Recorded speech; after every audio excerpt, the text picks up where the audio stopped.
Hello once again. Welcome back to Let's Play Final Fantasy XI.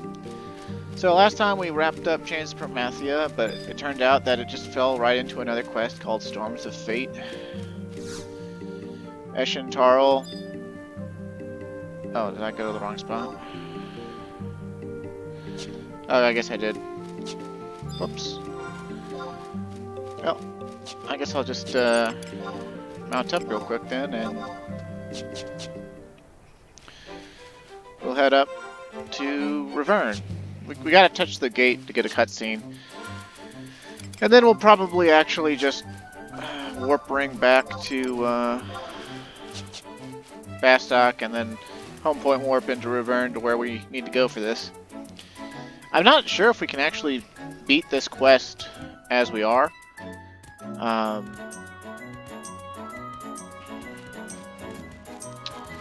We're gonna have to fight Bahamut.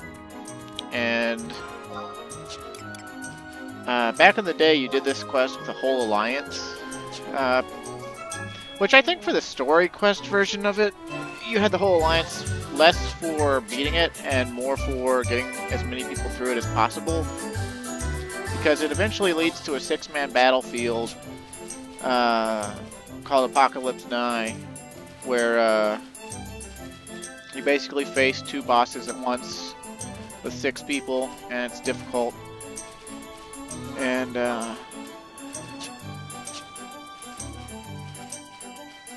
dicks. No, but for real though, you know, Bahamut's no slouch, and but I mean, I've looked at his HP amount and the skills that he has access to, and it's more or less like fighting a Sky God that doesn't have a 2-hour, but's guaranteed to do basically fire Aegir 3 every 10% of his health. And it's not quite for Aegir 3 because it's like a conal in front of him. So I think if we get the proper trust positioning, that we should be able to beat him without too much difficulty. But I could be fucking wrong. We will see. And if I am fucking wrong, I'll either get help from my friend, or I'll just do it later when I am actually strong enough to do it. There's not a lot of information on doing it low man, because almost nobody does, because it's for such a peripheral reward and story that a lot of people don't even touch it anymore, as far as I know.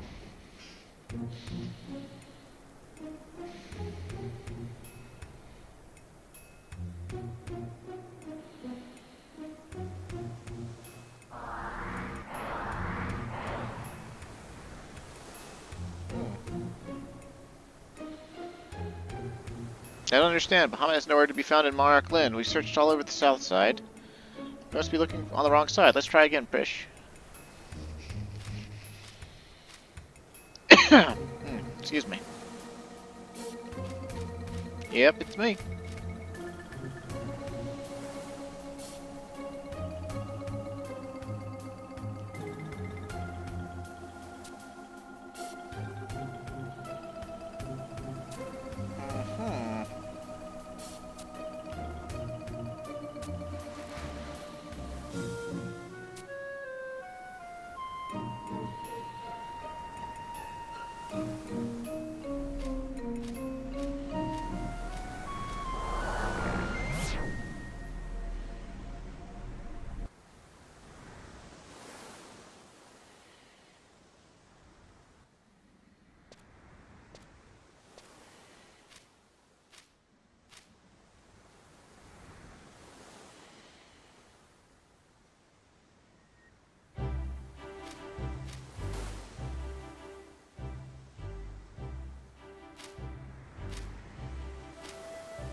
Simply delighted to see me again, huh?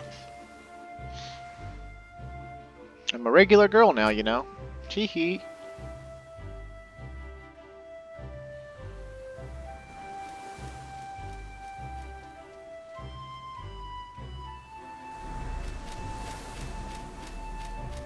Huh, she's not running like she does normally. That's strange. Well, let's warp out and then warp back in, because basically we have like one more cutscene to get on the inside of Rivern, and then the fight. And the quickest way there is to just use the home point warp we got earlier while we were doing chains. And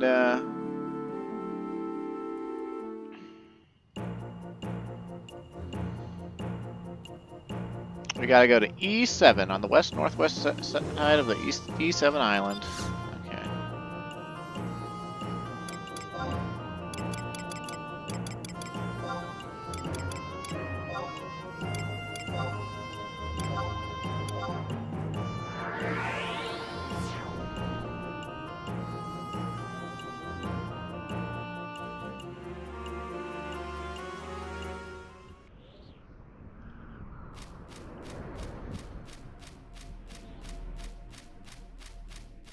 Man, it really put us right there, huh? But it's an uncapped battlefield, so I think that we can go ahead and get our trusts out. And if we can't, then I learned something new. And if we can, then I don't learn anything, and I'm still amazing. But kind of like with Sky Gods, I think we want to do reverse trust order, so that we have a good chance of Bahamut facing away. I also think we can fully buff and get TP out here, so I'm going to get TP. And I've got a Marine Stew Pot from the other day that I'm going to use.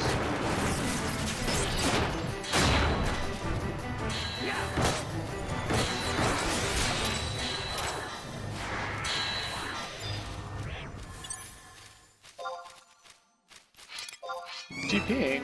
Just building TP on Malboros? Ugh.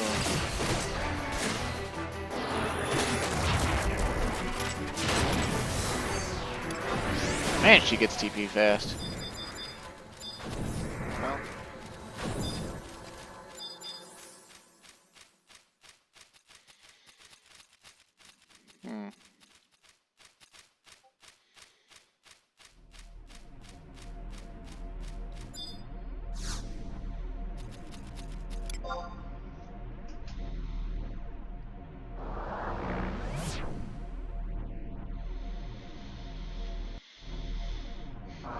Yeah, more or less. What did it say? The east side of E7? Yeah, okay. We should know it, because it should be a displacement that's green.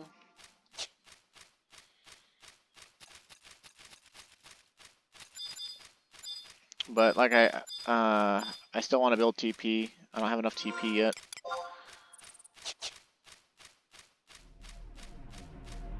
That's not green. Where's green?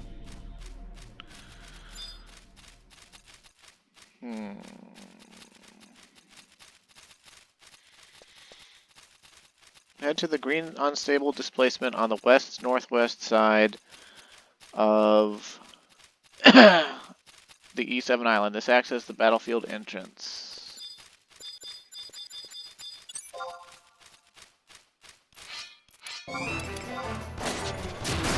No, we don't need to build 300% TP because we got to. Bahamut is partially like he's a mage. He's like half black mage, half white mage. He's got all the fire spells up to fire 5, Farega 3, and he has protect, shell, and phalanx on. And so we actually need to start the fight with phalanx and all that good stuff. Or well, dispel. I mean. Also, he has access to Silenska, and so that I'm Dancer sub, so that I have healing waltz, and that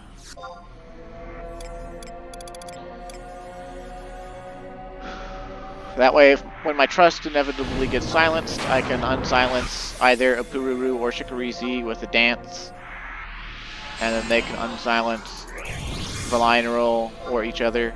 And I've got Echo Drops for myself as well. And we want Bar Fire for sure. And I even actually considered White Mage support job to put Bar Fire on my trusts. Still might be a good idea. I don't know if I'm actually going to win this or not. Water stay seems pretty good. I guess we'll just go with in water. I don't think it matters too much. I incorporated my defending ring into all of my gear sets just to be more survivable. Take less damage.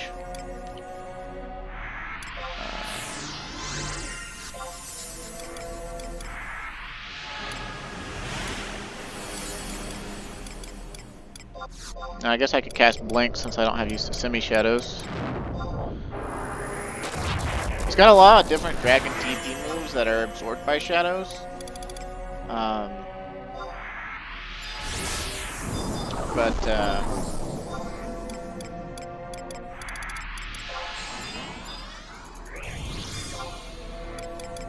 don't know. I actually still don't even know if our trusts are going to live through the transition into the fight. But if they don't, you know, we'll just rebuff them.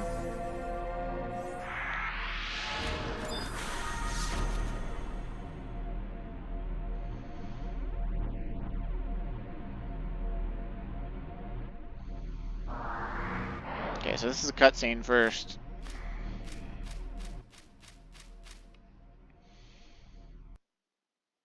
Oh, there's all the worms.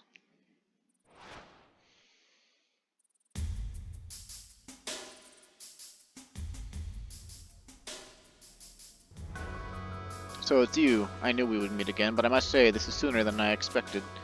You have done well, but you are naive to think that your troubles would end so easily. What are you planning?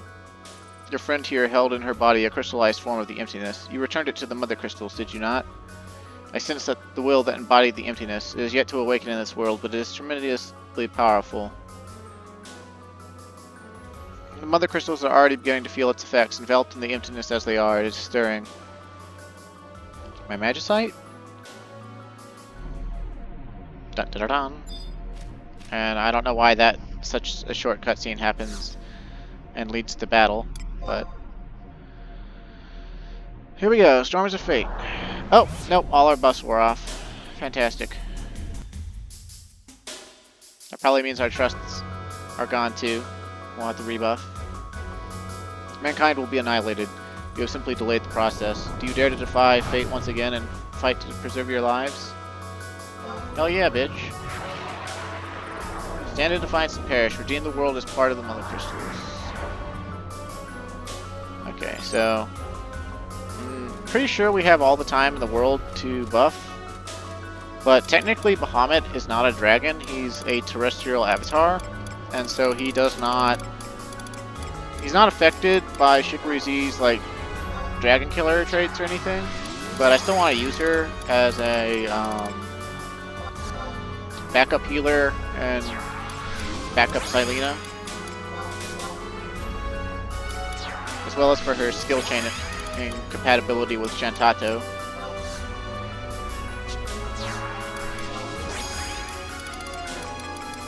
And we'll use a re-raise scroll. I don't think that coming back to life if I die will help at all, but it might be just the edge we need to push ourselves over the limit. And let's see. Stuff like Stone Skin and Aquaveil last a pretty long time, even without composure, so we can go ahead and buff ourselves with those.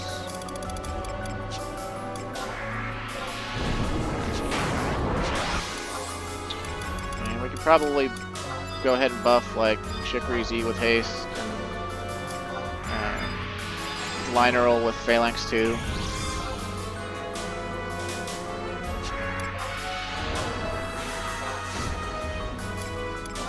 Come on now. And let's see. I guess we'll go Phalanx 2 on ourselves.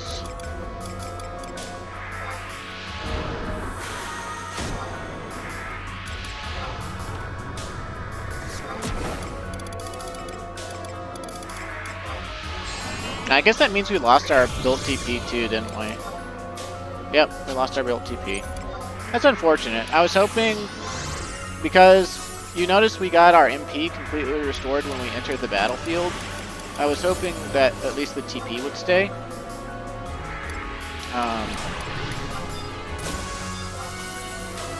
would just be... would have been swell if the TP would have stayed at least.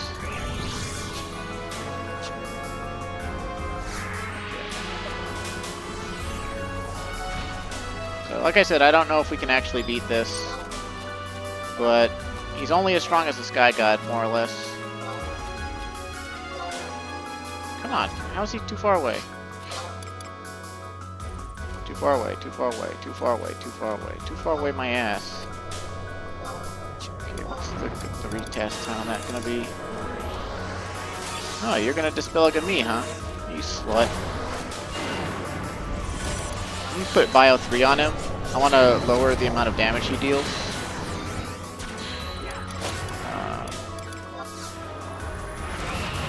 Oh. Okay, you slut.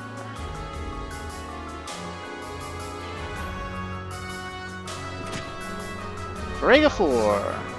Fantastic. Oh wow. He nearly killed Shantado outright with that.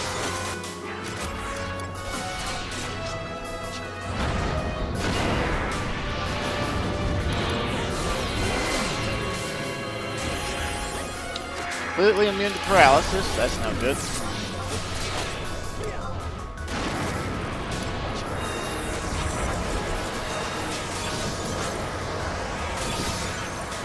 Okay, we got shell off of him.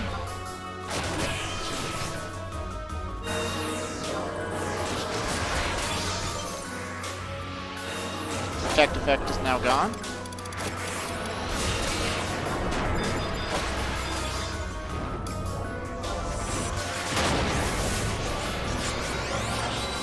Come on, Combine, get the TV. Or that works too.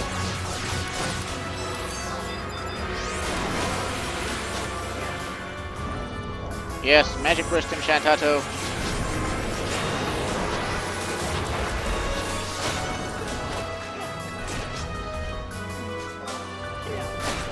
Oh, he put Stone Skin on himself for a second there.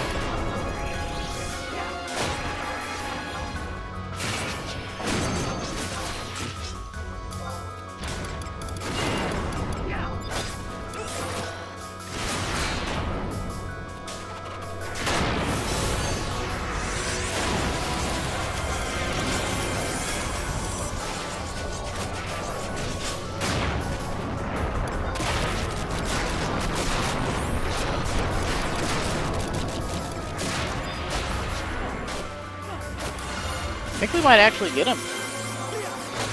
Call me crazy, but...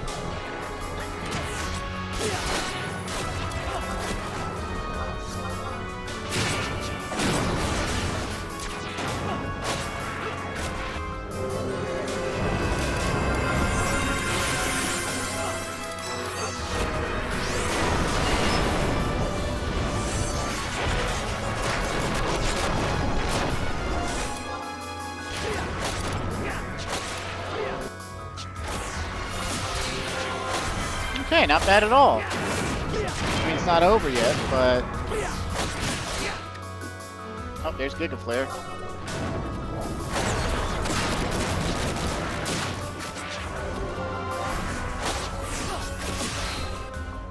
Got him. Got him. Shikari Z defeats Bahamut with jump. Take that, bitch.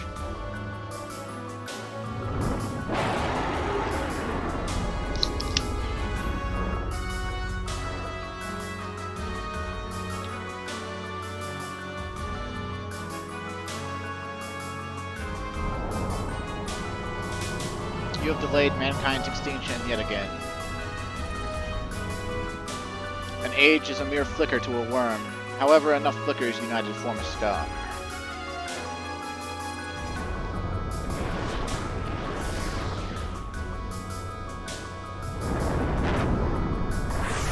Children of Vana'diel, unite and form a future in which mankind can survive.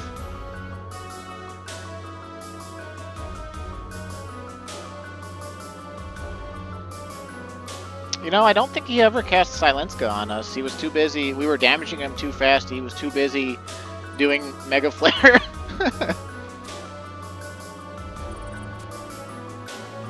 In all honesty, I could have probably brought White Mage Sub and used Barfira. Damage would have been a bit slower, but I would have also had access to Kurega 2, I think. I think it's Kurega 2 that you get with White Mage Sub at 75. And I could have used that to do whatever. Okay, so he gave us a key item called Whisper of the Worm King. That's actually for a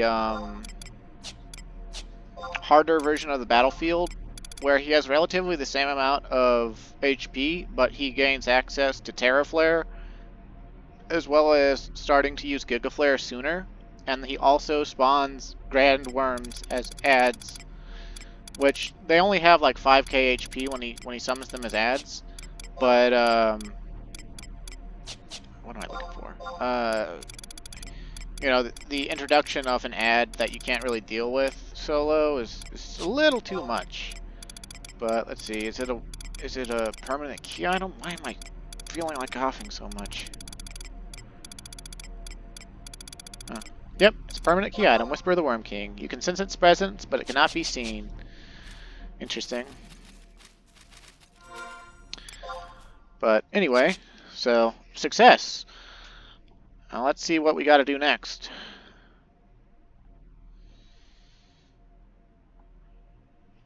Return to Rulude Gardens.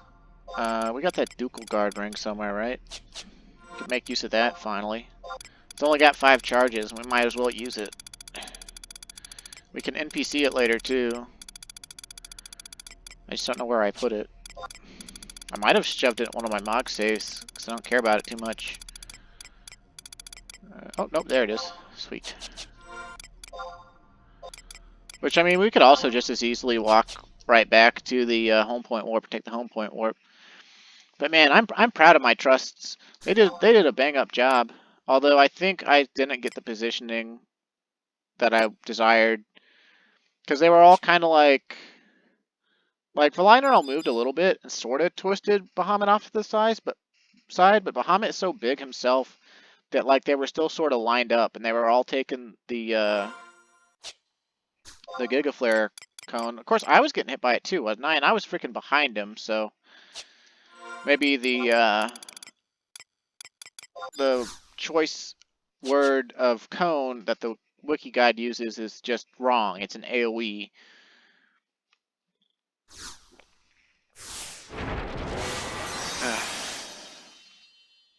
But see, fighting those sky gods earlier, like that was like awesome training for me.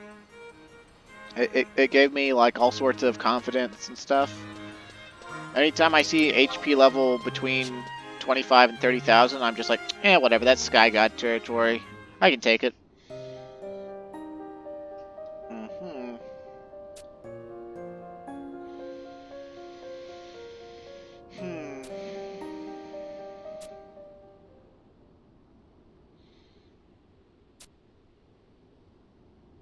I have a feeling that he was waiting for you, desiring a confrontation. Bahamut pays respect to the strong, regardless of stature. It is for that reason he is called the Worm King. We must gather an army of adventurers and challenge him yet again, and show our adversary the strength of mankind. As for me, I will conduct a thorough investigation of the emanations coming from the Mother Crystals. Perhaps I will find something of interest. If you can unlock all the secrets of Vana'diel, we may meet again. I hope with every fabric of my being that time will come. So she said we need to fight him again, but I don't think we need to fight him again. Hopefully we don't gotta fight him again. I can't beat the harder fight, I'm pretty sure. He's got similar HP amount, but he's 2 levels higher. And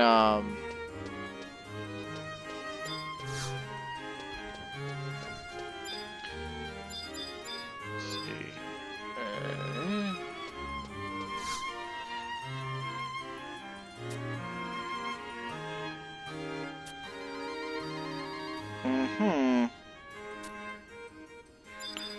So the guide's saying I can talk to these people for extra dialogue on stuff. I guess that cannon bit was the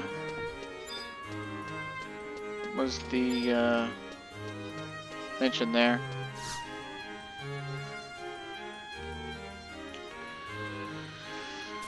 Huh. The Worm King did not stand a chance against the second wave. The Ducal Guard is telling us that they basically kicked Bahamut's ass with airships.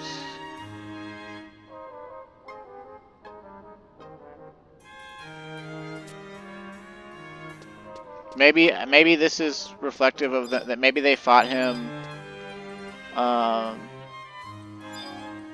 after we kicked his ass or something. I don't know, it just all seems kind of strange to me. Looking for a Crooked Arrow, Hetva, and not seeing any of them. Those three Moogles over there, by the way, are the Magian Moogles.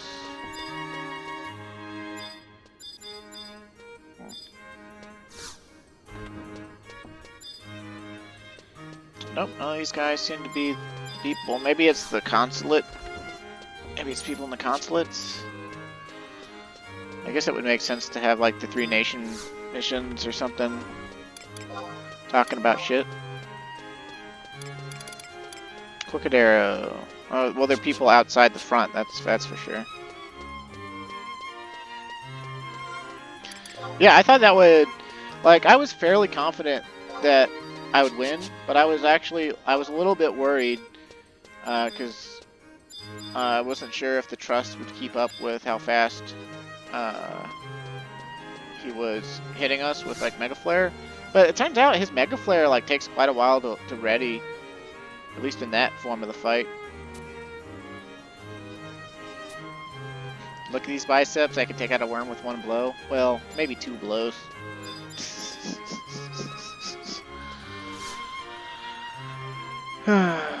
Even with the technology of the Armathrin Society on our side, the Armada was unable to completely defeat the Worm King and his army. Perhaps we underestimate their power. Okay. So I think that's pretty much every available extra dialogue. Alright. You must wait until the next Vana'diel day change in order to begin Shadows of the Departed.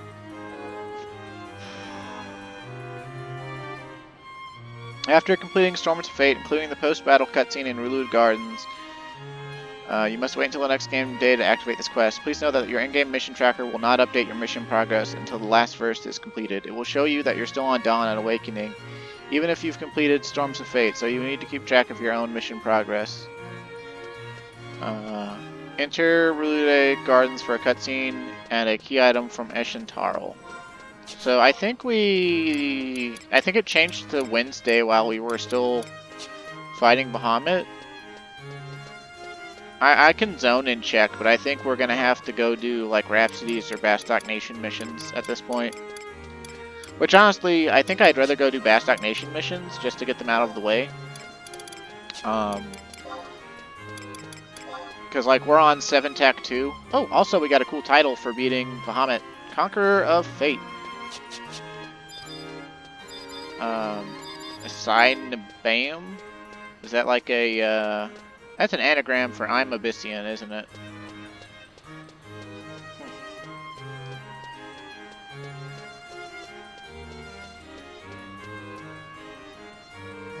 We'll pop down here, and then we'll pop back in.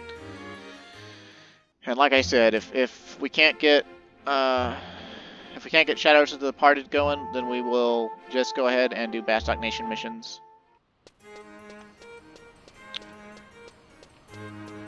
This is what I get for going to the wrong gate first. And also what I get for not realizing I would just lose TP and my trusts.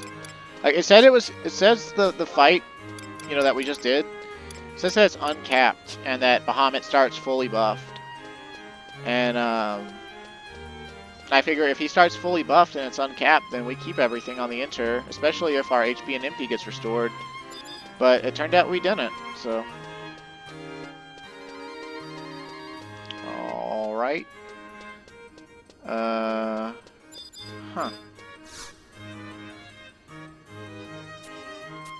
Okay, so nope. Looks like we didn't. We're gonna have to wait till the next game day.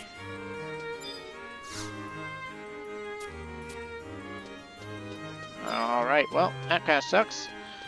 But it's to be expected. At least it's not another Japanese midnight.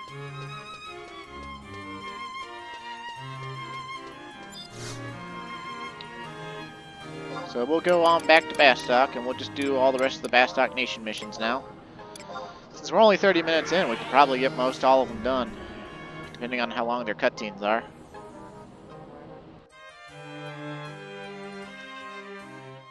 I am way behind on uploading, by the way. I've been just absolutely shredding these recordings.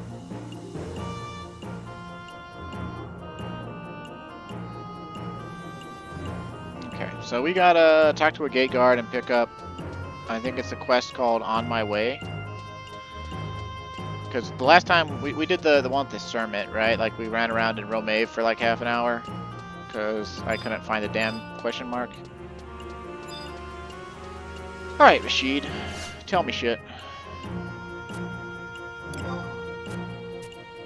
Okay, we are searching for an adventurer holding vital information dealing with a certain national investigation. The President himself has expressed great interest in this case. Proceed to the President's office for details on this mission. So that's like, go to the Dicks. No, go to Metalworks.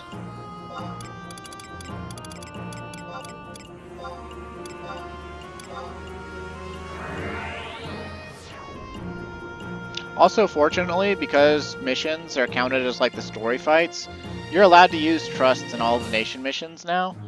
And so, like, every single nation mission really isn't that bad anymore. I mean, they weren't really that bad back in the day, but some of them could actually be quite challenging. Particularly, I think it's Bastok 9-TAC-1. Bastok 9-TAC-1, back in the day, is like super difficult. The Splitting Slime served as the inspiration for the second boss in Copperbell Mines in Final Fantasy XIV. At least before they changed it to be stupid.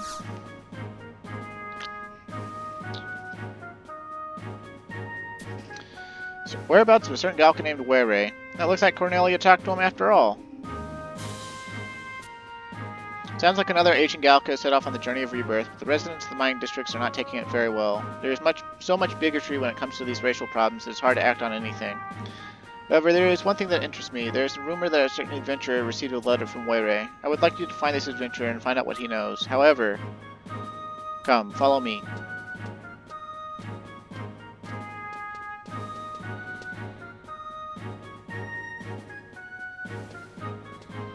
Milady, an adventurer would like to speak with you. Does this mean my father has finally agreed to start an investigation? Father, what is the meaning of this? Don't get me wrong, Cornelia. If you want to lock yourself up in this room, I won't stop you. I've received a report from Iron Eater stating that finding the whereabouts of Were may help calm you down some of the Galka in the Mines District. I'm only here to gather information on the subject from those who may know something, namely you. I have no time for your petty games. But when I tried talking to you before, you wouldn't... Do you have any information for me? If not, I will assign this adventurer to another mission, and that will be the end of things. Wait, I did hear something at the Steaming Sheep restaurant. An adventurer named Hani. This adventurer said he met Were while traveling through the Korlaka Tunnel and received a letter from him. However, since then, no one has seen him. The proprietor of the Steaming Sheep, Hilda, may know more.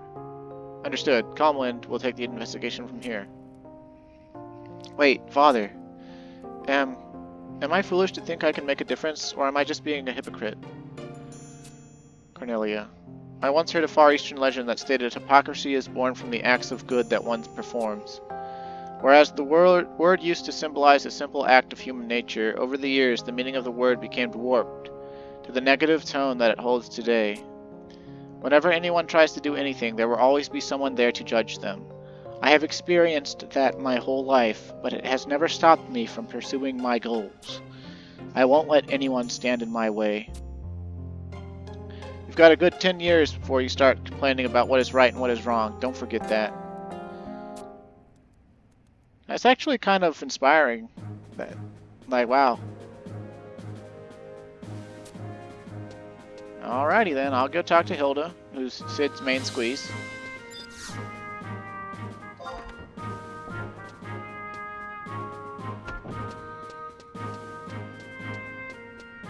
And that's in Port Bastok, so we just take the home point warp over to Port Bastok.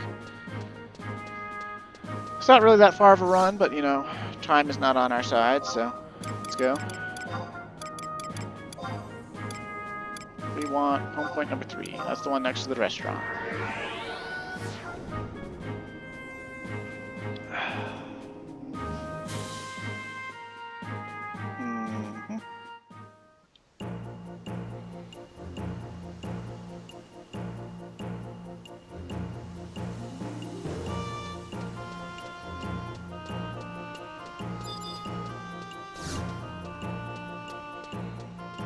Alright, Hilda is the lady upstairs, I think.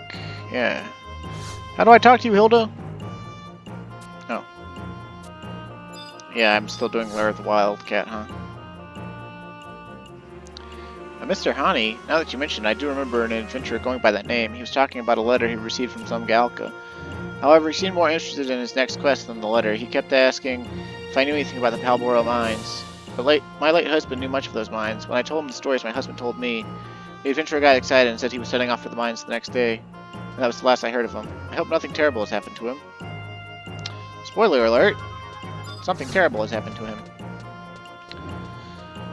Alright, so now we gotta go to Wagroon Shrine in Palboro Mines. And we already have the home point there from all those eons ago when we went there before.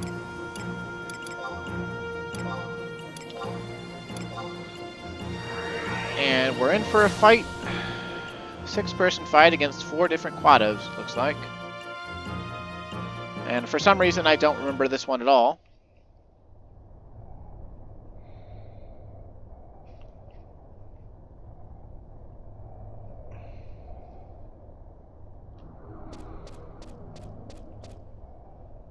But in we go.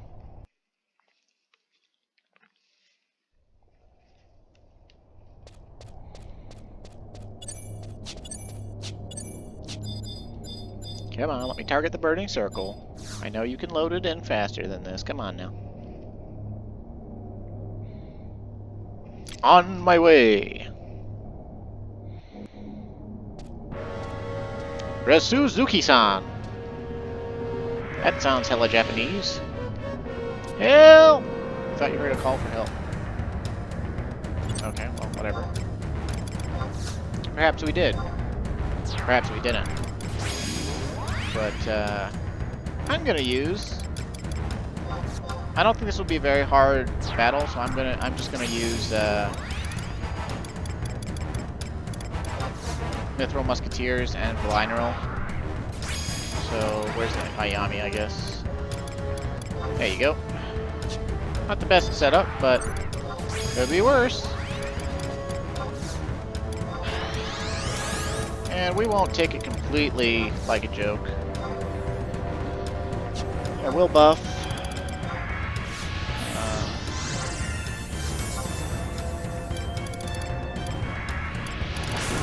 I don't know, barbed water maybe?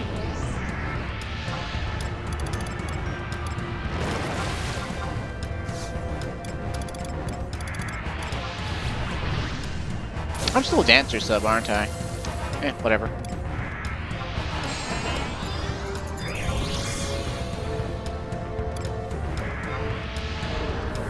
And I'd cast Phalanx 2 on myself, but Phalanx 1 is just as strong, it just doesn't last as long.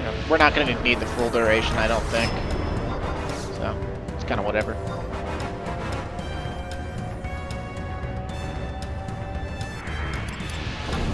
And I'll put Shell on myself and on Valineral, but Valineral will take care of casting Protect on us with Majesty or Fealty or whatever it is that allows him to do that. And when he does that, it's actually a stronger Protect effect than Protector 5, but the Trusts don't know how to read, like, the actual defense a buff gives. They just know that, oh, higher tier has priority. So let's see. I think we want to kill Soul Saver first. He's a white mage. he's buffing them, and he's also they all have 2-hour abilities.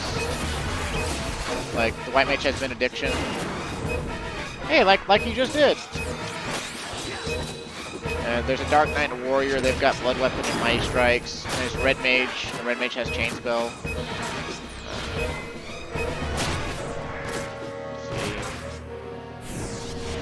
Slaughter casts the Blizzard 2. I'm gonna assume that Slaughterer is the Dark Knight.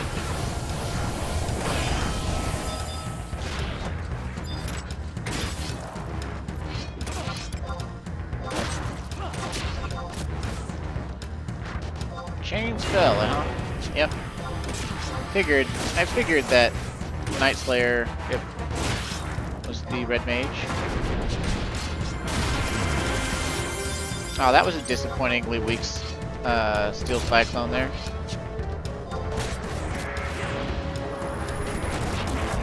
I actually altered my Red Mage merits when I took advantage of that gain EXP rogue campaign that came through, and I altered, instead of having longer duration debuffs, enfeebling magic rather, I put it into in-spell damage, and now you can see my in-spell damage is like, it's over 100 damage a swing. It's really nice actually, because like it's actually been an increase of like 23 or more damage per swing. And that's pretty extraordinary. It's not even fully merited either, because I left my merits in enhancing magic duration alone.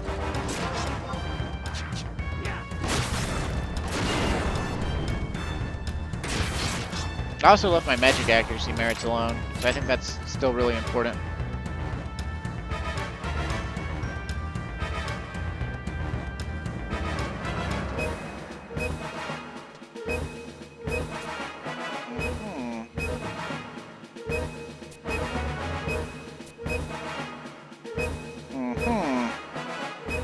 Give my regards to the president for me. I met him once, but I don't deal well with people who are always on the edge like that.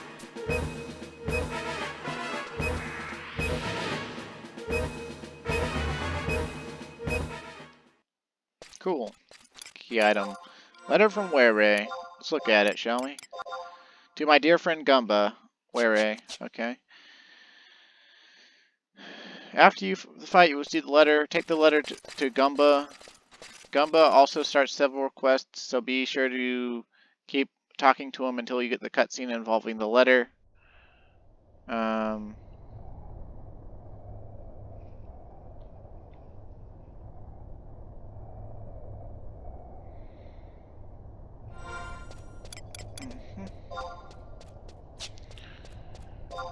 see.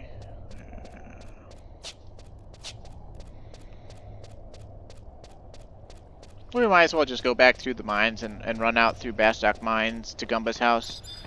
Like, we could run back to the home point, or we could use our warp ring and it would be slightly faster, but at this point I don't really care.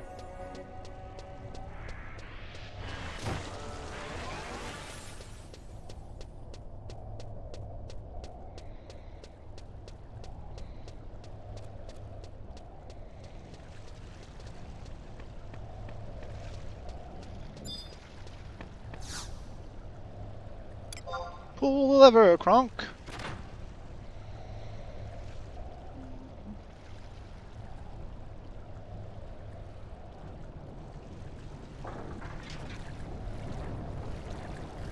Am I gonna get thrown off the boat when the loading screen happens? Yes, yes I am. I seriously don't remember that happening back in the day. I was like pretty sure back in the day you just watched all your characters go down the way on the boat and disappear into the darkness as the zoning started. But maybe I've remembered wrong.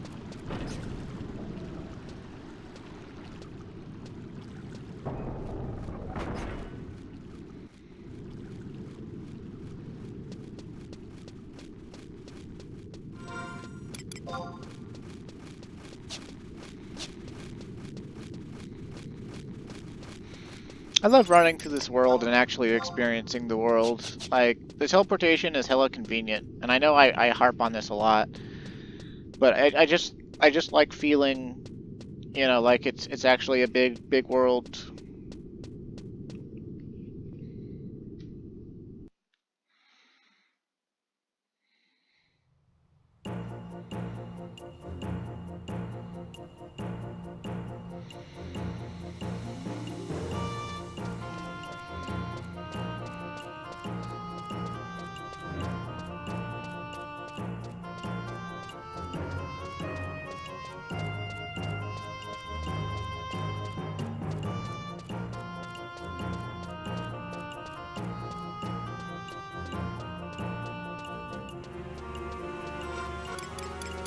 I'm trying to get back in contact with my friend Box, but she won't respond to me on Discord.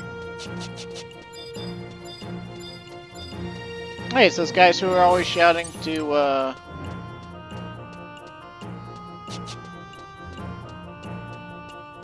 sell,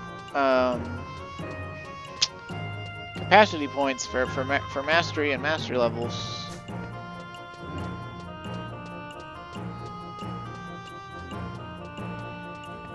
Yeah, basically how it works is they do the advertising for it on a mule account. That way, if the account gets like flagged or reported,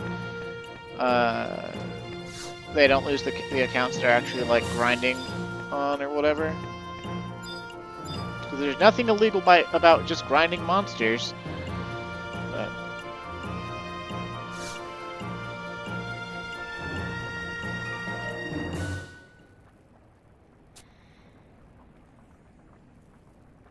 he could have just talked to me. I apologize for leaving without any notice, but I can assume that you are already aware of my approaching journey. Even now, as I write this letter, I ponder over whether I should be sending it or not, whether this really is the best thing to do. Gumba, you have always embraced your freedom while turning your cheek to any form of responsibility. However, among men who put too much pride in their race, you stand out as a light of reason. I know how you must feel, the shock you received when you first realized the weight you must bear. The weight the Tailkeeper must bear. You knew, Were, and you didn't say anything? You thought that after 200 years of friendship, I wouldn't pick up on something as obvious as that? However, I respect your will. You did not choose to bear the anger, pain, and suffering of the Galka people. And it is true that those who have been bestowed with this task, including Ralgrim, have always perished before setting out on their journey of rebirth. That may be destiny, so I can see why you would be afraid. But let me say one thing. You may feel lost, but you must remember there are things that only you can do. Not that the Tailkeeper can do, but only you, Gumba, can do. Do not forget this as you follow your path in life. Only when you realize why you must carry the 200 years of Galkan memories. I must continue on my journey now. I am looking forward to the day that we can fight again side by side. Do not forget, we shall always be friends.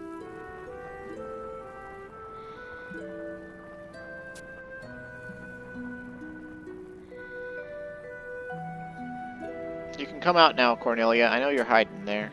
So, Gumba, what are you going to do? Do you think I know? But I know you, Gumba, and I know that you aren't going to run away from your destiny like I have from mine. You're different from the rest of us. No matter what you decide, I know that you'll face what lies before you. You're the one who taught me that. I'm sorry. I think I just need to be alone. Okay, Gumba.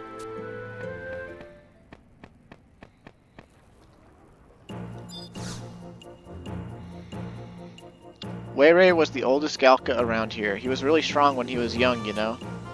He's the one who taught Iron Eater, the only Galka in the Mithril Musketeers, how to fight.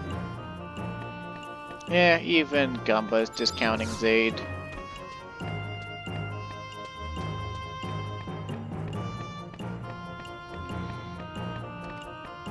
But the Mithril Musketeers don't discount Zaid.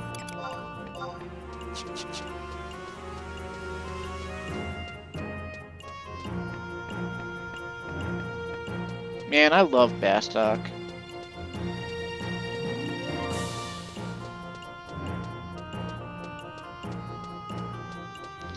So it's back to the president's office. Oh yeah. Do either of you got pondweed in your bazaars? Nope, looks like behemoth letter. And stuff that costs way too much for me to pay. Like some ridiculously good TP phase belts or something.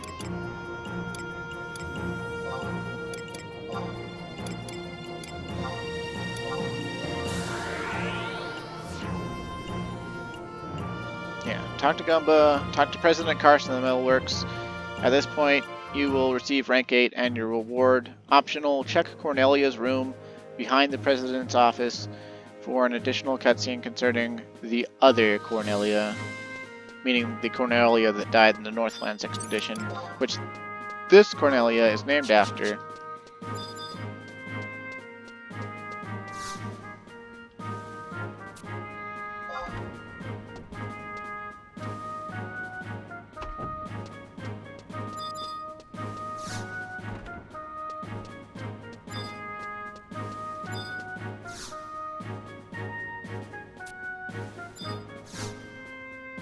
Oh, can I not? I guess I can't get the optional cutscene until I actually get rank 8.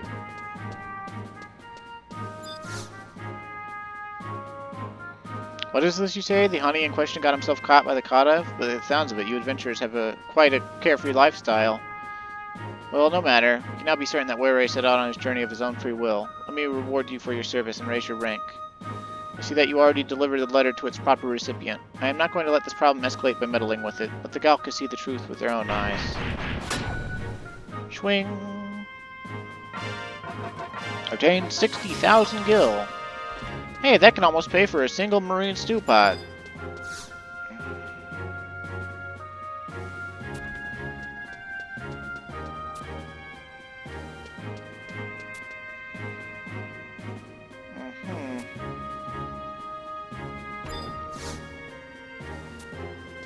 Okay, well that wasn't much of a cutscene.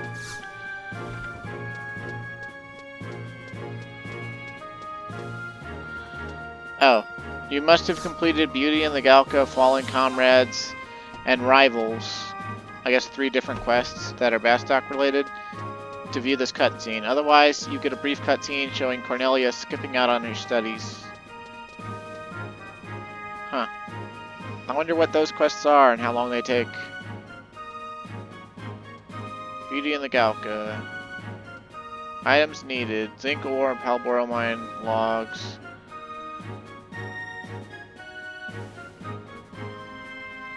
Uh-huh. Okay. That seems pretty simple. Fallen Comrades. Items needed. Silver name tag. Okay. That seems pretty simple too. And Rivals. Items needed. Mithril Saleh.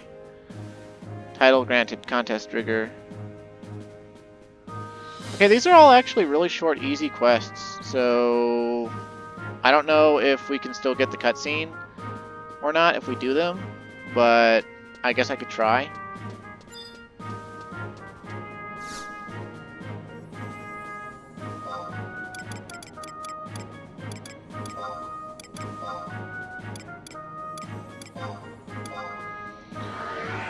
Let's see.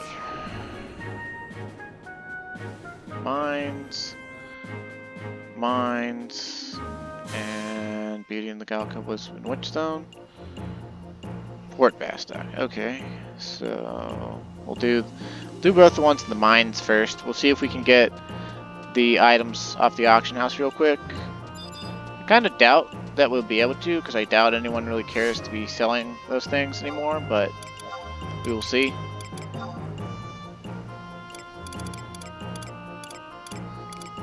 Yeah, it looks like Final Fantasy XI is really getting in on the skimpy clothes. Oh, silver name tag. Okay, how much? 1K? Okay. Works for me. Okay, that's one of the items we need. What about the Mithril Saleh? It's a level 45 piece of armor.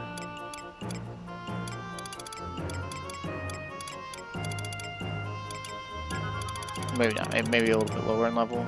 See, there's Saleh. So I would figure that Mithril Saleh would be... Okay. It's level 49.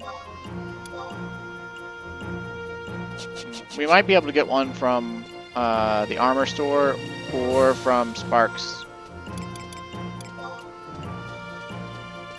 It's a low enough level that it might be available from Sparks, but we'll find out.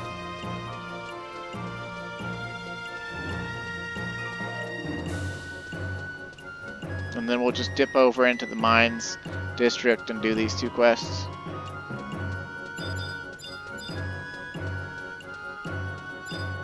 Oh, that's the item shop. I need the armor shop. Brunhilde Armorer. Okay, a mithril salad for 52k. Alright. Let's see. We could buy it for 52k right there. Which is kind of steep. Let's see if we could get it from Sparks, though. Because if we can get it from Sparks, it's probably cheaper. Let's see, it's a level 49 helmet, right?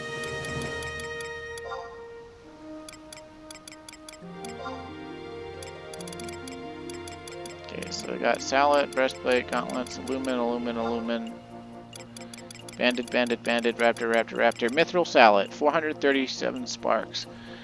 So that, you know, one spark translates to 10 gil. So we can get it for 4,370 gil, or we could pay 52k. I think the choice is clear.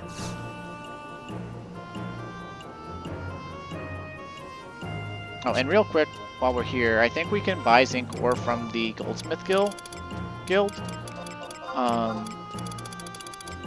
And that would take care of the last item we need for the other quest. And normally I wouldn't care about these quests, but I'm really curious about what this cutscene is. Of course, I may have already screwed the pooch. I may not be able to get the cutscene at all. But I would assume that if it's like a particular cutscene like that requires quest completion, that you wouldn't be screwed out of seeing it if you eventually did the quests. But then again, this is Final Fantasy XI. It does have failure states. It does have jank. Bye! Silver, mithril, gold. Where's the zinc, bitch? Brass. What about the guy? Does the guy sell anything different? Zinc. Alright. Excellent. Okay, now for real this time. Let's go to the mines. And, not really sure where in the mines we gotta go. We're already close to the zone line, though. Let's not teleport. Let's just go. It says I-7 and I-6. You need Bastok Reputation 2 and 3 for these quests. Which we have maximum Bastok fame. Due to a combination of missions and quests that I did earlier to maximize fame to fight the Prime Avatars. Our fame grind is concluded. Well, at least as far as this goes. I heard there's like some sort of Adolin fame grind you gotta do to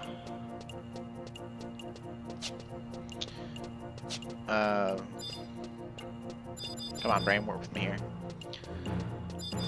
To get Ergon weapons, and it also involves like the Mog Garden in some way, and a whole shit ton of Baled, and the item High Purity Baled, or something like that. Detso. Detso's the one we need for the Mithril Sallet quest. Okay, and we're looking for Pavkey. Okay, so they're both right down there. That's cool. I don't think the order we do these questions matter at all, so just help these Mines District Galkas out a bit. Alright, Detso, what's up? Sure did. Tell him not to run away next time. What? Tell him I'll get him next time?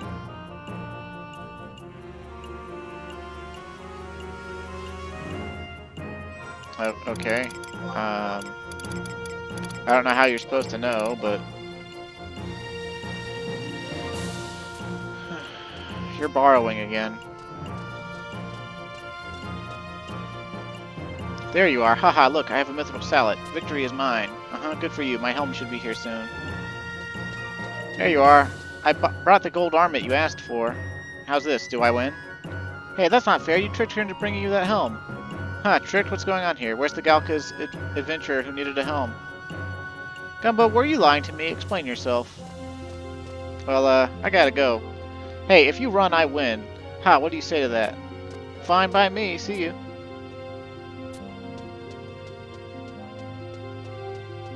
Why do I feel like I've lost? Anyway, thanks. Here's the reward I promised you. I don't remember being promised anything. And a wolf gorget, which doesn't look like it's very good. But I guess it would be better than being naked.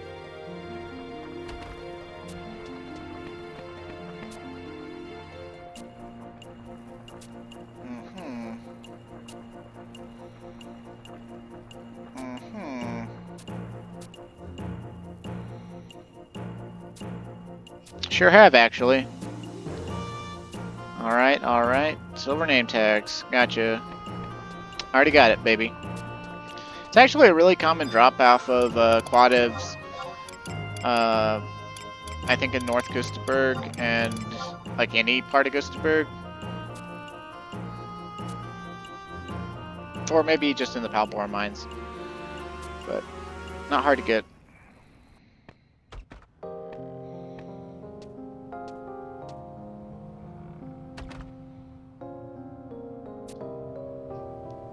Uh-huh.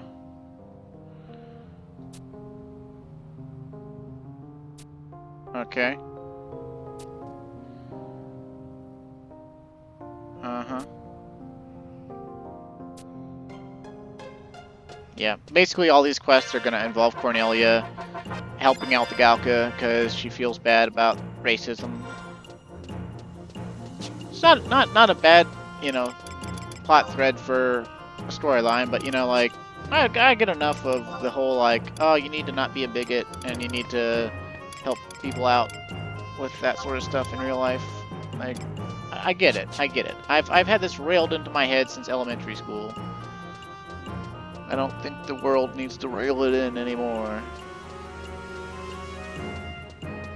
Okay, talk to Talib downstairs in Warehouse 2 for a cutscene where Cornelia asked your help to get zinc ore for her friend Parago.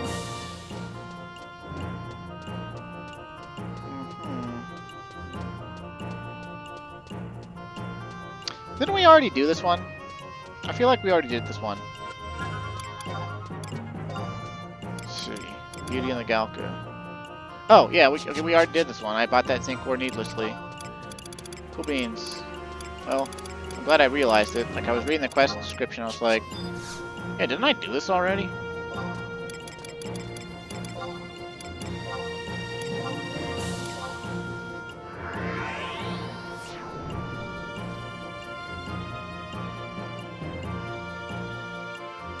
And now we'll find out if we get the cutscene or not. And, I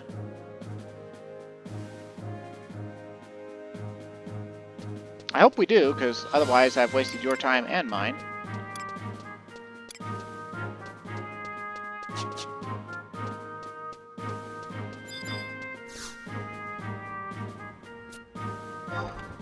Yeah, let me into that president's office, dude. I'm more important than the president. I saved the fucking world. I fought Bahamut. Get out of here. Miss me with that presidential shit, fam.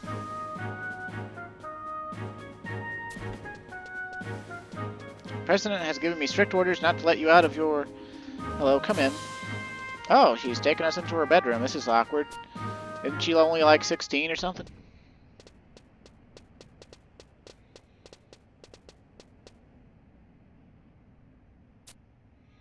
Oh, brother, can you believe her? This is what I have to put up with every day. I usually manage to sneak out, though. I've been meaning to ask you, have you ever heard the story of Cornelia the Musketeer? Yeah, I did. Hey, look, the text actually went out of the box for once, instead of wrapping. Cornelia the monk who became a mithril musketeer is pretty famous. She helped all those in need, whether they were Galka or Hume, rich or poor. It was rumored that she and Tailkeeper Raugrim, the only Galka destined to have become a musketeer captain if he were still alive, were sharing a forbidden love. But no one knows if that was true, since neither returned from their expedition to Sarkapar 30 years ago. My mother named me after her. She told me that she wanted me to grow up to be just like her. Someone who would fuck Galkas. I mean, treat everyone equally and be loved by all. And fuck Galkas. Maybe that's why I tried so hard to help the Galka, even though if I weren't named Cornelia, I wouldn't stand by and watch them be treated like they are anyway. But it's no good, you've seen it too. I just can't seem to do anything right. I wish I were as strong and smart as Lady Cornelia. This Galka child told me the other day, why are you trying so hard? Why can't you do... What can you do? You're just a girl. Maybe he's right. Maybe I can't change anything. But no, I've got to try harder. I'll show that know-it-all Gumba what I can do. I'm sorry to leave you like this, but I've got to go. Okay, so it was more or less just like a heart-to-heart with her. I guess it was nice to see. I mean, worth it. I like Cornelia. Apparently a lot of people are sad that her trust is going away soon. Because apparently her trust is like temporary or something. And it's going to go away for like 6 months. And people are going to miss it. Because apparently, like, her trust literally just stands there. But it gives you like 30 accuracy, 30 ranged accuracy, and 20% haste. Like a Geomancer aura. And people just love it. But, I kind of don't care about it. I mean, she looks nice. She's very nice to look at. Her thigh highs, like, they really made her legs super sexy. But, like, she doesn't, I mean, she's just a buff, right? Like, instead of having party member, you get a buff. And, I mean, that's not a bad thing. It's more useful than some trusts, especially at really high and like item level situations. But I mean, for me and my purposes of this Let's Play, like, I don't think incorporating her into, like, say, like a Sky God fight or something would have made me beat the Sky Gods easier. I think she has her place, but I think the trust we're gonna get in place of her, if it's true, like if they actually are replacing her,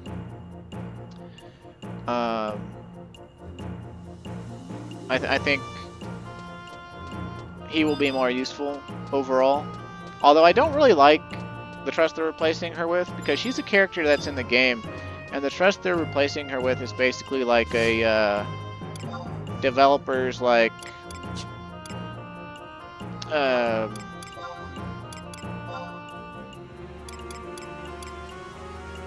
character, more or less.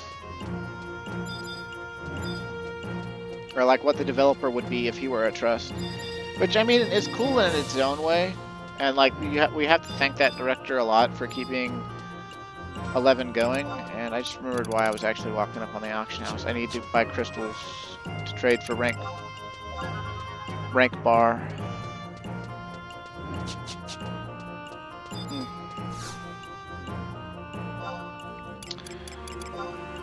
But like,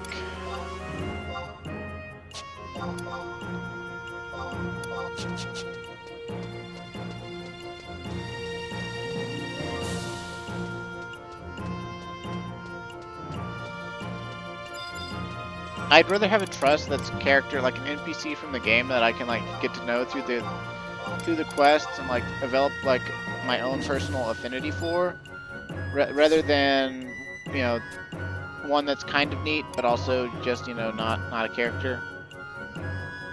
Looks like Bastok's really going to begin investigating the Galka homeland of Altepa. Your role in this investigation will have you traveling to Quicksand Caves. Get information from Iron Eater in the President's office. Okie dokie.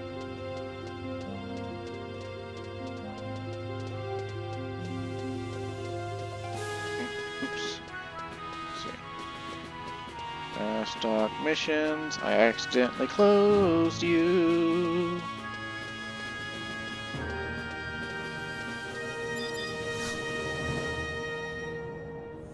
Travel to another home point.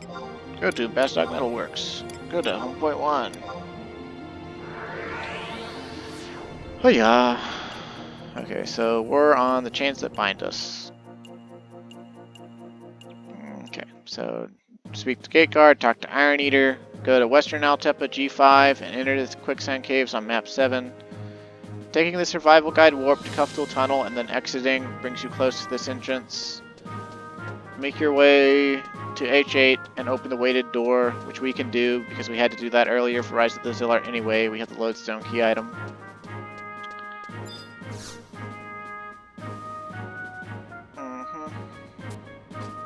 We'll have to fight 3 Antika NMs, Black Mage, Paladin, and Warrior.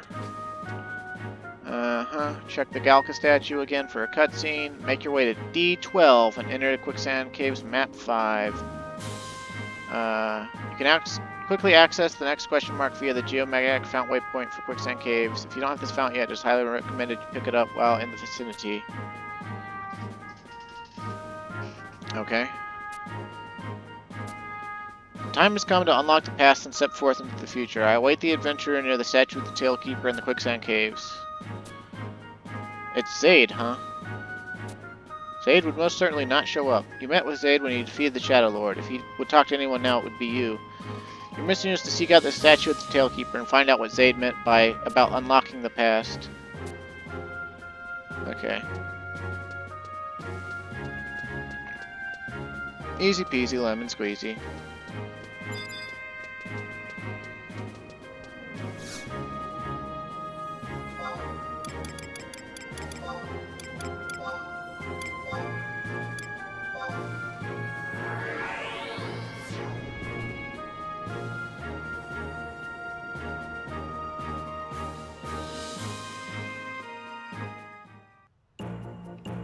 I think I'll just take the book warp to Western Altepa Desert, because it should put me on, I think, Revelation Rock, and then we can just hop on a mount and listen to the annoying mount music and go there that way.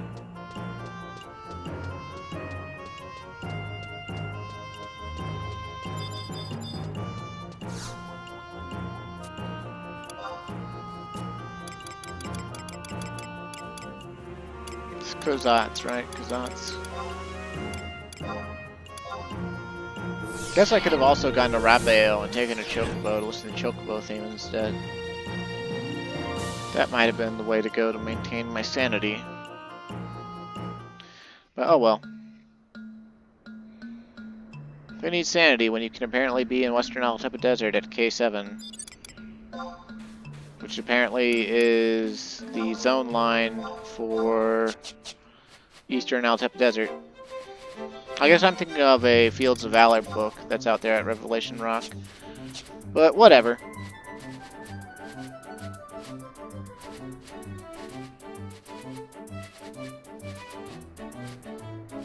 Let's take a break from talking. Gotta go to G5 entrance. Which is actually accessed through G6. Okay, cool. If I remember right, we might actually run past the Dune Boots notorious monster in there. It's a Cactuar. We could probably beat it with Trusts. I think it does 10,000 needles. But it's split between us and the Trusts. And then reduced by Shell and other damage down effects. So we would probably take...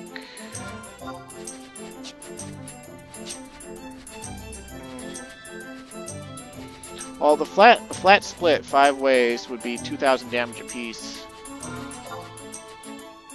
But Shell reduces damage by actual damage, which 1,000 needles counts as. Shell 5 is like 20 something, I think 27%. And then we have our defending ring, which is 37%. So we'd get about 600 damage off that. We could probably live through it, especially with Stone Skin.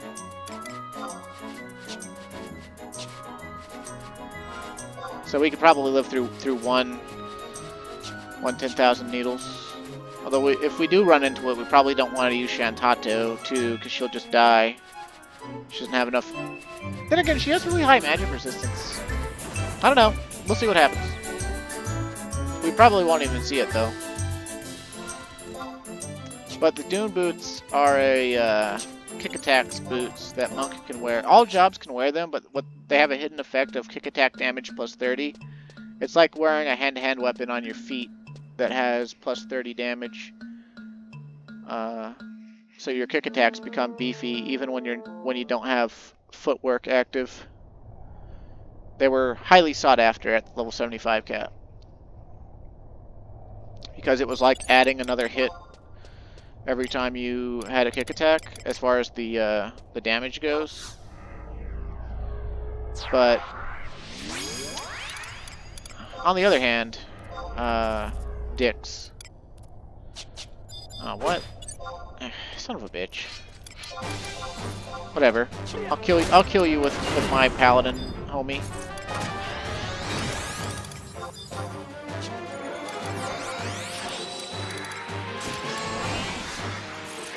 Yeah, in arrow, why not? Everything in here is like...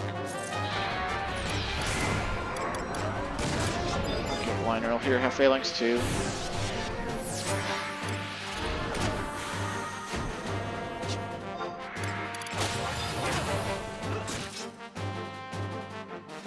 Let's look at our defense with the liner rolls protect 4. 504 defense.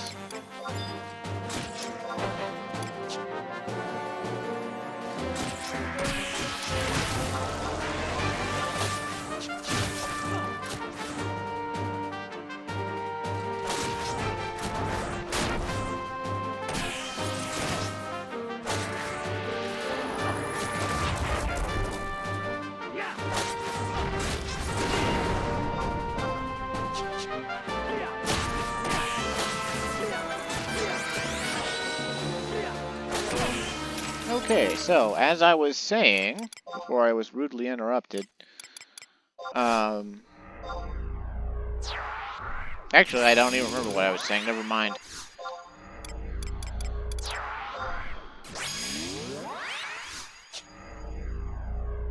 And I really love Shikrizi. She's great looking.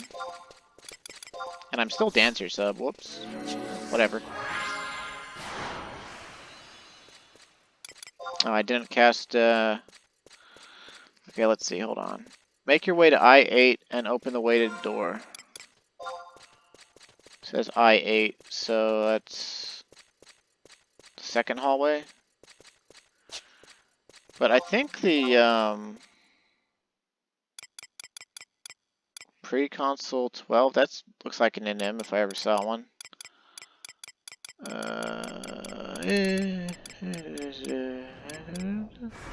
Splunking Sabotenders. But, nah, I don't see... I mean, I think that second entrance... Like, we'll just check for it real quick, the Doom Boots Notorious Monster, because if it's here, I'll try to kill it.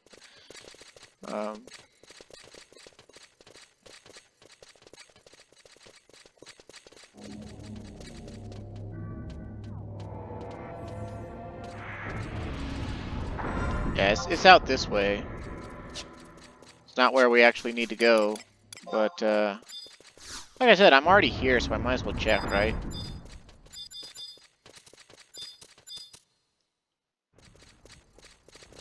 I killed this NM like once or twice before in my life. I had a monk friend who really wanted it among my friends at the time. And maybe I'm remembering wrong though.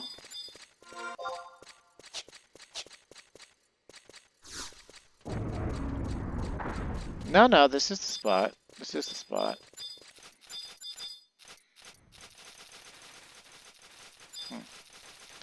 But I don't see it.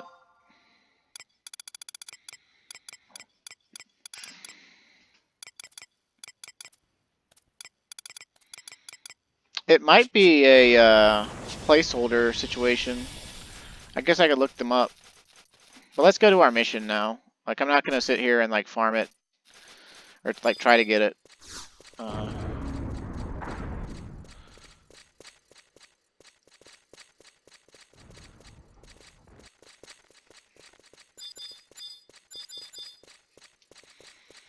Doing boots. BG Wiki. Very unassuming leather boots, usable by monk, white mage, red mage, thief, paladin, beastmaster, bard, dragoon, summoner, blue mage, corsair, puppet master, dancer, geomancer, and rune fencer. Lottery spawn off of Splunking Sabretenders at F7. And yeah, that's F7. So yeah, we'd have to go in there and kill them. Interestingly, BG Wiki doesn't have the, oh, well shit. Oops. My sneak wore off, huh?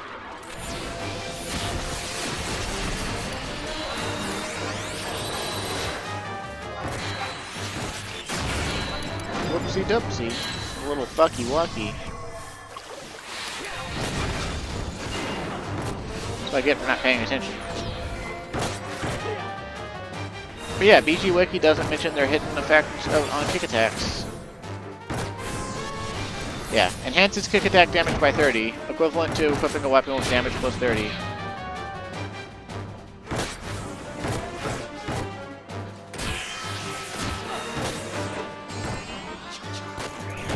Which, with the way footwork works now, they're not really that great. I'd rather have haste, I think, but whatever.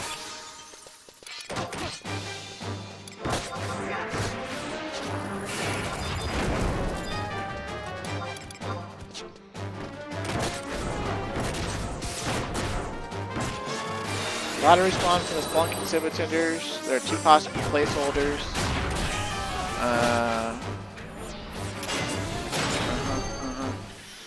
Killable by 10 characters at level 70. 6 good players at 75. 4 extremely skilled level 75 players. See the talk page for additional strategies.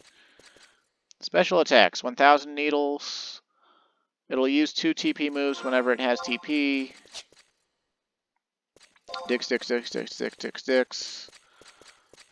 Dicks. Okay.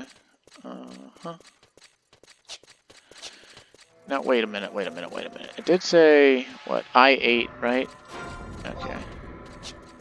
I thought so. Just... Mission.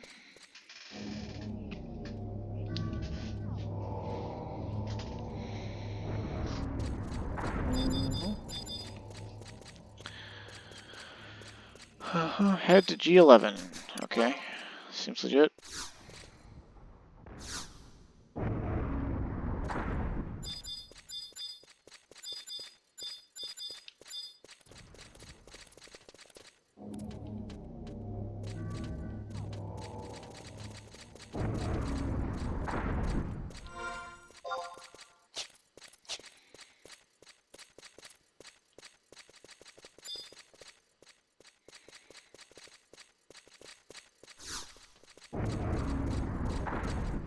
Galcan statue. You know what? We will clear this room of these jackwagons.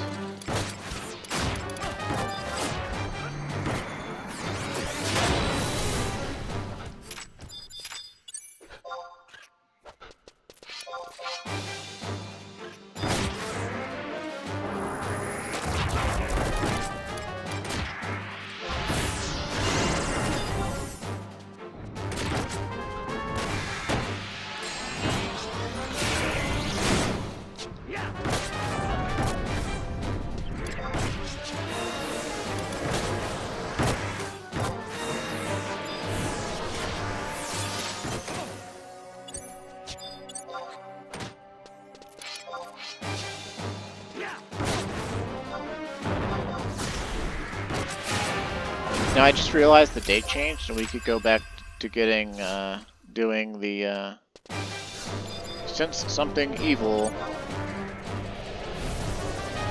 Yeah, and Giant Ants would be pretty evil, I gotta admit. Definitely a crime against nature.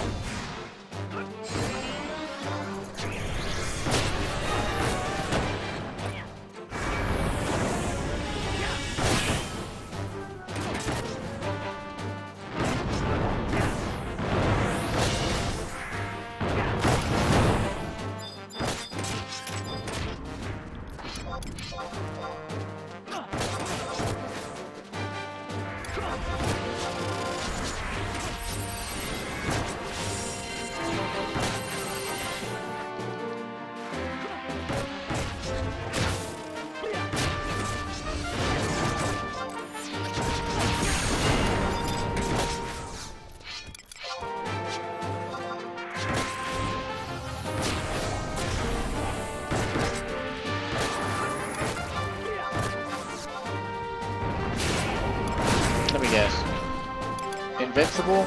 Yeah, I thought so. Oh, but look, skill change still happened. Shame about that. Nah.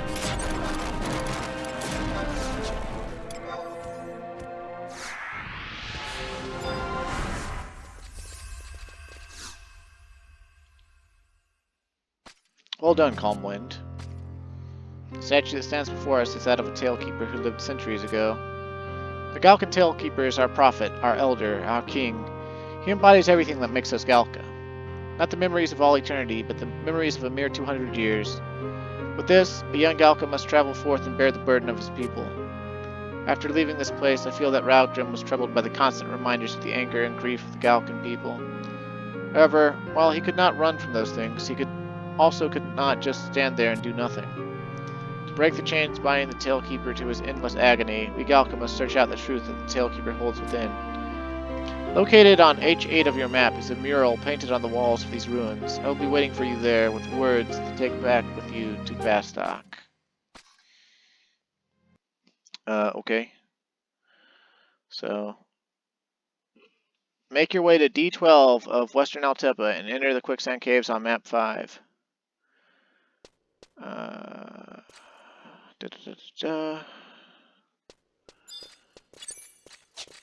Okay. Well,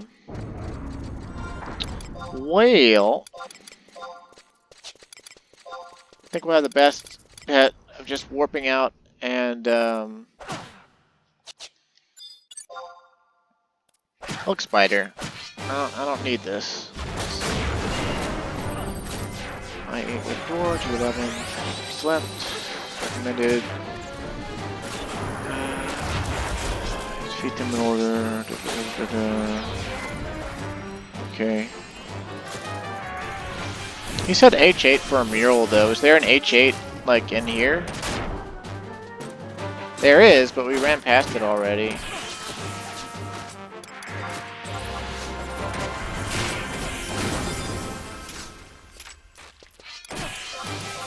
Oops, I took my warp ring off. Let's get that back on and get out of here.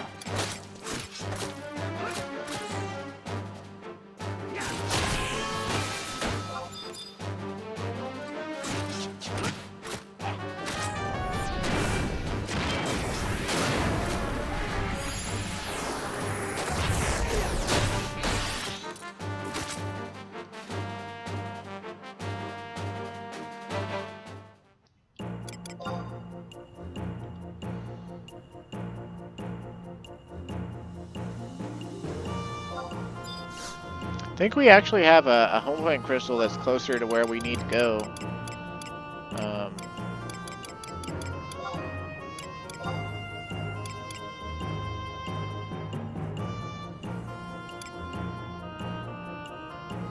Home point 2 is near the Cloister of Tremors. That's not where we need it. We needed home point 1, I'm pretty sure.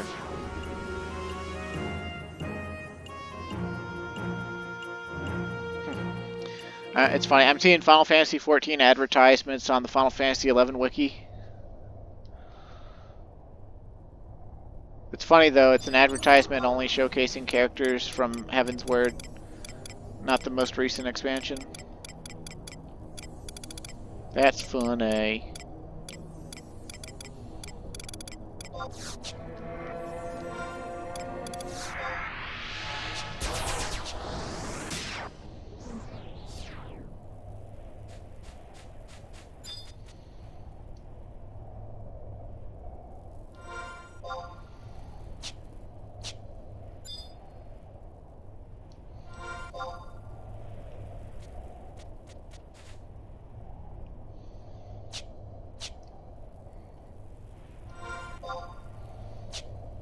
Maybe I should have brought Black Mage Sub.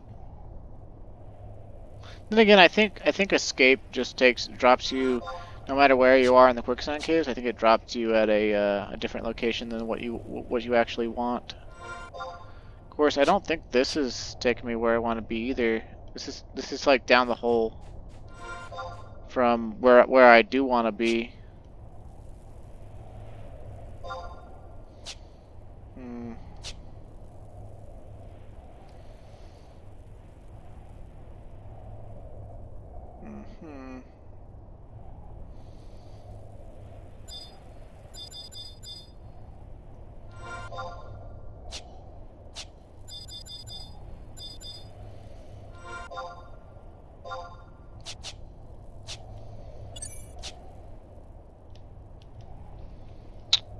Not exactly sure how to get back up. We're underneath where we need to be. But I could have sworn there's a way.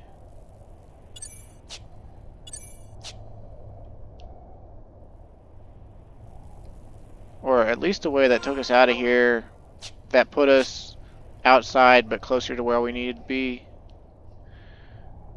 We got in here. We'll find out.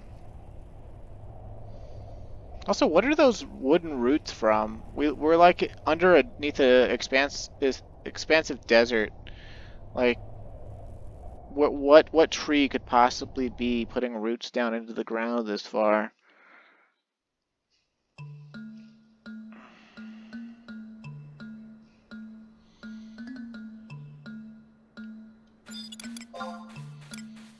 Okay, let me just mount up.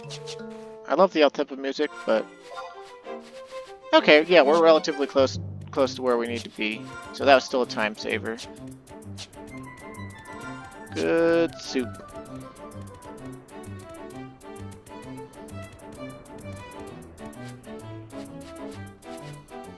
And suddenly the sun doth rise.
Gabi, ancient Gabi secret.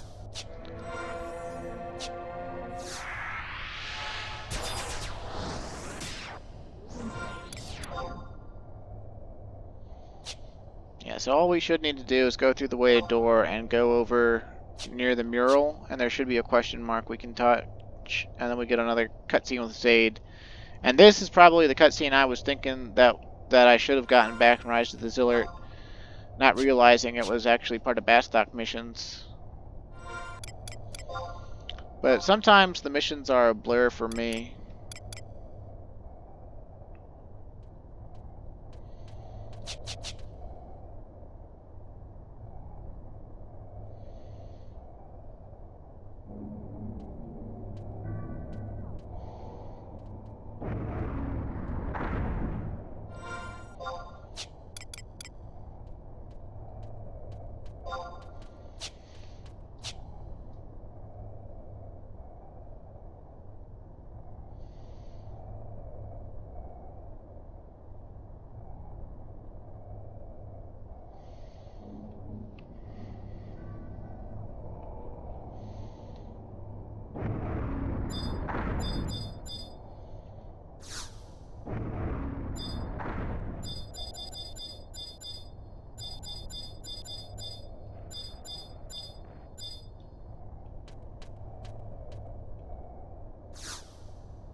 Man, if I'd gotten that earlier, like just wow. Okay, so this isn't H. You said H8. This is G7. So where's H8?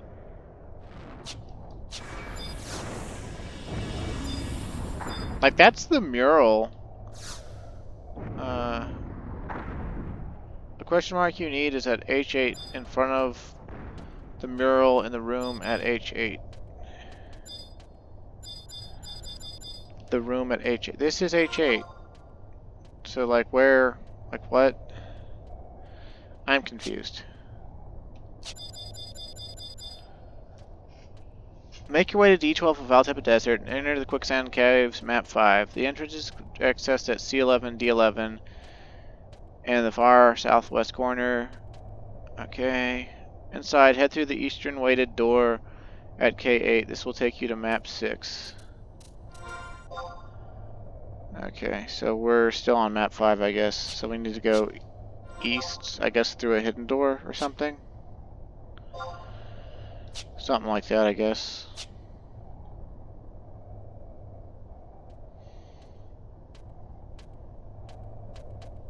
Someday I need to, like, rewrite these guides for these people, because they are bad at giving directions.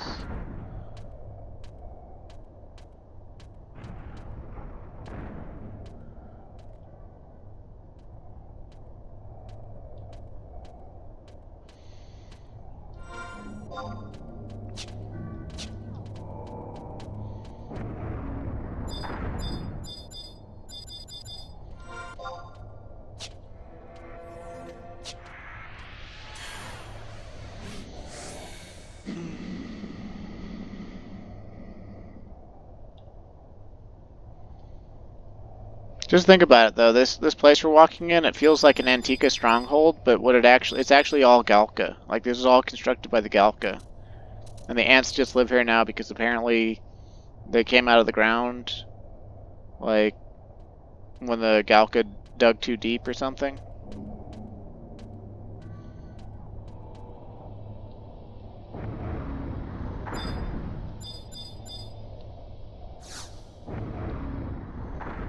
Okay, so it's the same mural as the other room.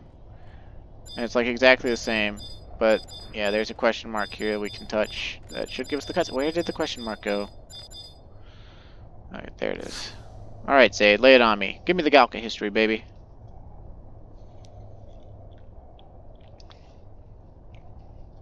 Ancient letters are carved here, but you are unable to read them. This mural softly whispers the history of Valtepa. This may appear to be ancient ruins, but these buildings were used up until a mere 3 generations ago. Wow, so they were used by the baby boomers of the Galka? One force battles another, a situation necessary in any country's history, and as you may have already guessed, there were 2 forces in Valtepa as well. The Galka mistakenly disturbed the Antica, who lived deep beneath Vana'diel. In the early stages of their battles, the Galkas used their strength to gain the upper hand. However, it was not strength that decided the outcome of this conflict. The Antica, with their amazing reproductive ability, simply outnumbered the Galka. When a Galka senses his death, he sets out on a journey to climb a high mountain and await his final moments. There, guided by a magnificent light, he gains a new body, and with that body climbs down from the mountain. However, no one has ever seen this miracle take place. It may just be simple folklore. All we Galka see is one of our brothers setting off on a journey. Then, less than a year later, a new Galka child arrives in our camps. If they carry something with them from their previous life, they may be given their old name, but other than that, no reborn Galka have any recollection of their former selves. That is, all except one, once every generation. That one we call the Talekeeper. After proving he truly holds 200 years of memories, he is then appointed new leader of the Galka. Tradition binds this keeper of memories to his new position, and it is this tradition that the Galka have blindly followed for generations. This tradition is a great burden for those who must bear it. As you may already know, not one Talekeeper has ever lived long enough to set out on his journey of rebirth. One suffered from fear that one day he would lose hundreds of years of memories, another could not handle the responsibility heaped upon him and disappeared, never to be seen again. And one felt the anger of our race multiply within his heart until he could no longer control it, and finally became the Shadow Lord. The Galka need not be chained to this destiny, however. I feel the only one that could break these chains is the Talekeeper. The new Talekeeper will soon come forth of his own will. He will know when the time is right. Tell Iron Eater to look after him when that time comes. Only at that time will I finally be released from the responsibilities that bind me. And at that time, we Galka must swallow our pride and face the Humes, as I must face my old comrade, Volker. Ballin'. Return to Iron Eater for the final cutscene. Okay. Cool beans, cool beans. We'll do that. We'll do that, and then we'll call this one to a close. I've had exceptionally long videos these last few ones. And I'm wickedly behind on uploads.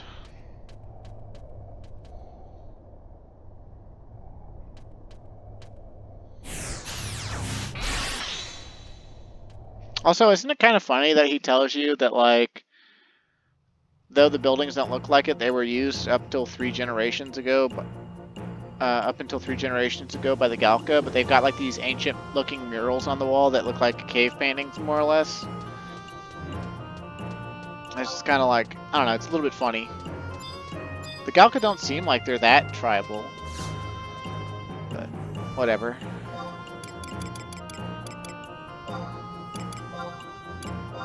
Final Fantasy XI logic. 20 to 30 years is such a long time. And 90 years is an eternity.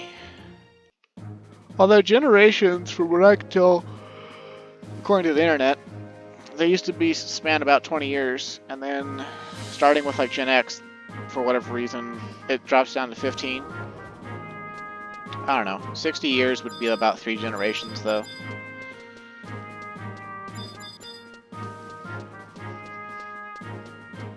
Then again, Galka live a really long time. Maybe their generational time is different.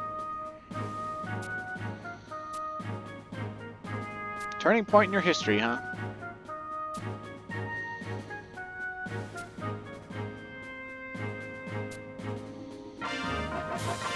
Cool beans. And can we just get the next mission? Enter the Tailkeeper. Yes, we can. Guftal Tunnel, huh? Report to Drankfang in the Zerun Mine. You son of a bitch. Let me make sure this is actually the next mission. It is. It is the next mission. Son of a bitch. What? They, like, keep having us go to the President's office, but then for 8 Tac 2, they're just like, nah, you gotta go to the Zerun Mines, bruh. Oh, whatever. You know, I said I would draw this to a close, but, you know, the day changed. So we can go get the cutscene to start Shadows of the Departed to finish up what we started this video with, which was Dix. No, but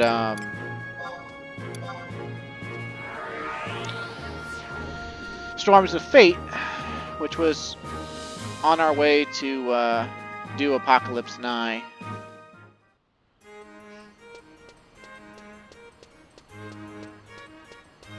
Which is the quest mission that ties together Rise of the Zillert and Chains of Promathia.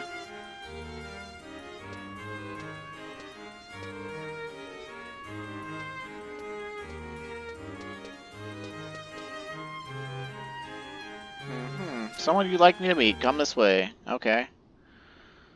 Seems legit. It's Aldo and Verena. I have a fair idea of what's going on. It's surprising to find a Zillartium with a level head on her shoulders.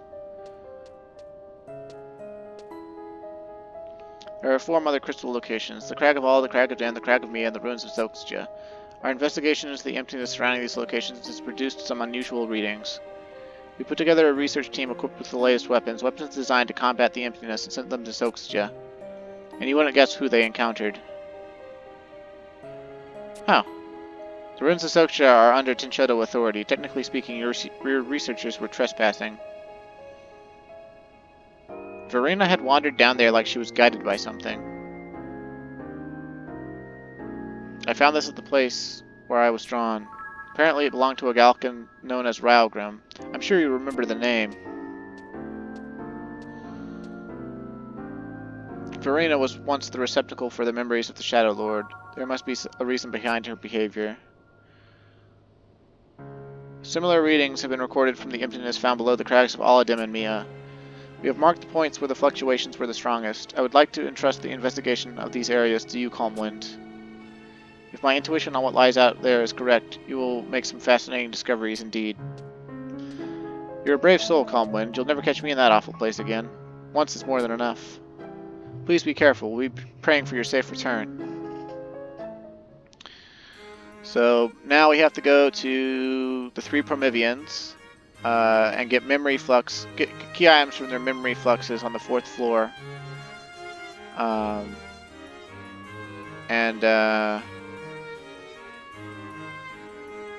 It's pretty easy to do, but it's time consuming, and we're already pretty much at an hour, almost at 2 hours. So I'm going to stop for here. Next time we'll start back up with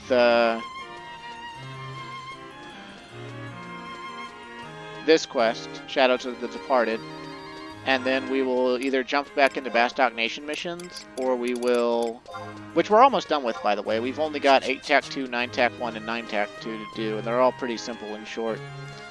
Well, at least I know for sure 9 TAC 1 and 9 TAC 2 aren't that long. But anyway, thanks for watching, stay safe, and have a great day, and I will see you again.